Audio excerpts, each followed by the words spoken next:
இன்றைய தியானம். அற்ப விசுவாசியே, ஏன் சந்தேகப்பட்டாய்? மத்தேயு 14:31. ஒரு நாள் சீசர்கள் படகிலே ஏறி அக்கறைக்கு சென்றார்கள். இயேசு கரையில் இருந்தார். 4ஆம் ஜாமத்திலே கடலில் மேல் நடந்து படகின் அருகே சென்றார். அப்பொழுது பேதுரு, ஆண்டவரே, நானும் கடலின் மேல் நடந்து உம்மண்டை வருகிறேன் என்றான். பேதுரு கடலின் மேல் நடந்தான். காற்று பலமாய் இருந்தபடியால் அவன் அமிழ்ந்து போக ஆரம்பித்தான். ஆண்டவரே, ரட்சியும் என்றான். இயேசு, அற்ப விசுவாசியே, ஏன் சந்தேகப்பட்டாய் என்று சொல்லி அவன் கையை பிடித்து தூக்கி விட்டார். விசுவாசம் ஒவ்வொரு மனிதனின் வாழ்க்கையிலும் முக்கியமானது.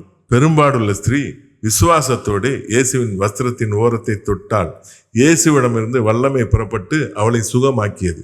விசுவாசத்தோடு இயேசுவிடம் வேண்டுதல் செய்யும் போது நாம் கேட்பது எதுவோ அது நமக்கு கிடைக்கும். வனாந்தரம் போல் இருக்கும் நம் வாழ்க்கை செழிக்கும். ஆமேன்.